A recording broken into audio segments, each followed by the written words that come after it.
Preventing the spread of disease. Of course, that's an anagram for Ad Ed Referees Vet Shopping Tins. Soundtrack available in the Naxos bin at Sam Goody in 1998. Hey, she's already sick. This movie's bogus. I want my money back. Poor Barbara. Not for her the carefree hours of happy play. Which now haunt her nightmares. Nor the busy hours of work and study. She's been transliterating the Talmud all day.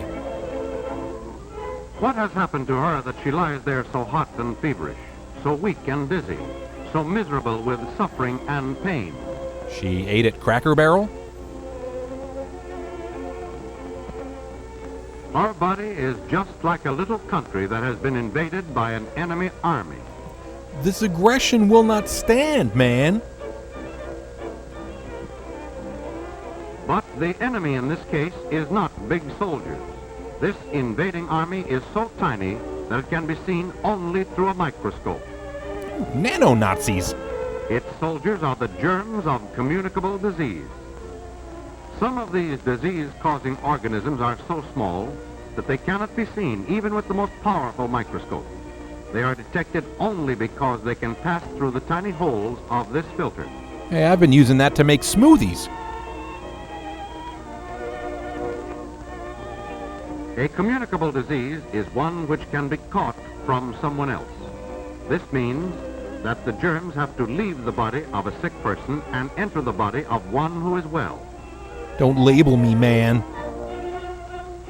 The usual gateway by which they enter is through the mouth or nose. Somewhere in the vague face area.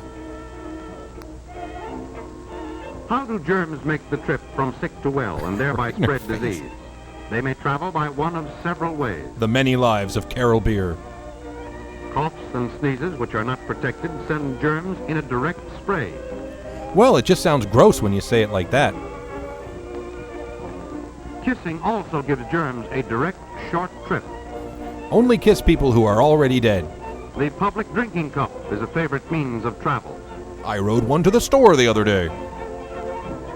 Water, as we find it in nature, may have harmful germs in it.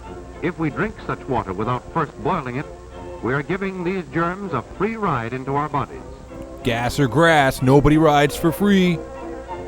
Milk is the best food there is for us. No. But if it comes from unhealthy cows, in dirty surroundings, or is handled by people having a communicable disease, it can become a good conveyor of germs. Do I detect a hint of E. coli? Rats and some insects, particularly the fly, are of great help to germs of certain diseases by carrying them from filth to the food we eat. That's the Applebee's guarantee. Hey, you see filth, I see a protein boost. Thus you see that germs have several ways of traveling from the sick to the well. Stop! In the name of filth! As individuals and as a community, we can do many things to halt this movement of germs and prevent the spread of disease. We'll build a huge wall and make your body great again. It'll be fantastic. A healthful community must have a safe water supply. Here we see sedimentation and chlorination, a part of the process of water purification. There's also a guy who fishes dead birds out of the water, but he's out today. In rural areas, a safe water supply requires a properly constructed well located on higher ground and at a considerable distance from the toilet. Ideally, your well and your toilet should be separate receptacles. The purity of a city's water supply is further protected by the sanitary treatment of sewage. A series of processes renders the waste non-injurious to health. Then it's packaged and sold as kale. In rural areas, the problem of disposal of human waste can be solved by the building of a proper type septic tank. Hey, that's where that one Yorkshireman grew up. Of course, we had it rough. Or, if this is impractical, by building properly constructed sanitary toilets. Oh boy.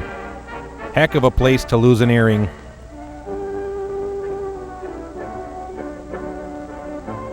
Was the past really scored by constant ice skating music? Care in all steps of handling milk will do much to reduce milk-borne diseases. Wipe all the germs off your cow.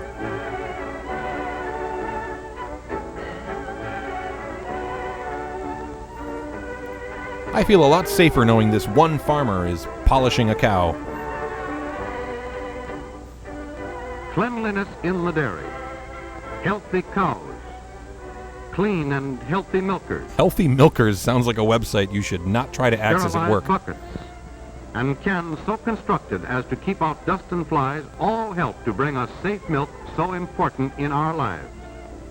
I mean, I guess. Pasteurization, which does not take the place of all these other precautions, is the one way to make sure that milk is safe. Oh, that's what that racketeer Louis Pasteur would have us believe. Anti-fly measures, particularly the disposal of breeding places, will help halt one of the most important ways by which germs travel. I got to admire this film's unflinching anti-filth posture. Tight-fitting screens are effective not only against flies, but also against mosquitoes. Not when you nail them to the ground, silly.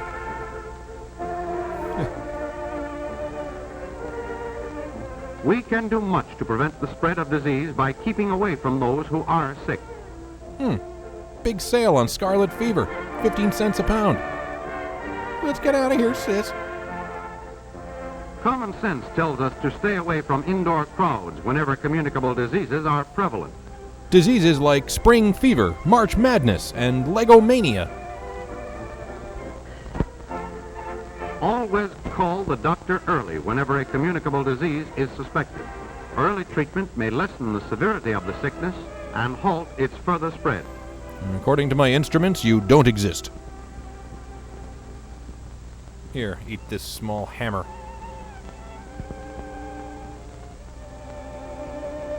I'm going to speak directly to the unclean spirit now. It is the duty of anyone suffering from a contagious disease to remain at home until the doctor feels it is safe for him to go out among other people.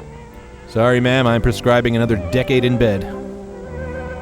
There's the biggest germ factory of all. Such as smallpox, diphtheria, and typhoid fever could be wiped out entirely if each and every one of us took advantage of the time-proved protection offered by vaccination and preventive inoculation. You can make your own Jenny McCarthy joke here. I won't stop you.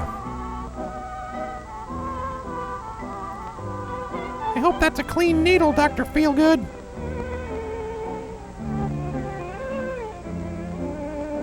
Oh, by the way, your insurance is no longer accepted. One of our best weapons in preventing the spread of disease is cleanliness, which is particularly important when there is a communicable disease in the house. That is to say, diseasey in the heezy. Certainly cleanliness should be observed in all places where food is sold or served. You're off the hook, Denny's. What the? They're deep frying the dishes. All dishes used by the public should be sterilized. So should I, but you're not here to hear about my problems.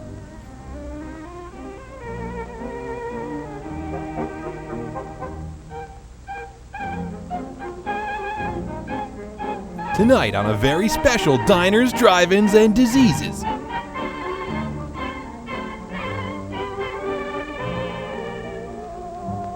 Our hands may pick up germs. The one act of washing the hands after going to the toilet and before eating is an invaluable health measure. The use of paper cups instead of common drinking glasses will help keep down the transmission of disease. And it's super easy to clean up. So, soda jerks just creepily stood there and watched you enjoy your drink? Well, I guess it's right there in the title. They are jerks. We cannot keep all germs from entering our bodies, but wise old nature has placed within us natural forces capable of fighting the invading armies of disease. Little creatures called flingles. The better the condition of our health, the stronger this last line of defense against the invader. And if you smell something, say something. Building up this resistance depends upon a well-balanced diet which satisfies all the food requirements of our body. Milkshakes, steak, butter, breath mints. Healthy stuff. Outdoor exercise in the fresh air and sunshine. Uh-oh, she's swimming in the sewage treatment plant. Yeah. At least 6 glasses of water daily. Intercutting multiple scenes to build tension, just like Coppola. And plenty of rest. At least 8 hours of sleep every night. Is that the Jetsons car going by? Every step we take to prevent the spread of disease means increased happiness and greater living efficiency for all of us. Together we can stop the scourge of germ immigration and purify our precious bodily fluids against the enemy. Well, it sure is a good thing this movie came along and then there were no more diseases. Oh, wait. All right, goodbye. See you next time.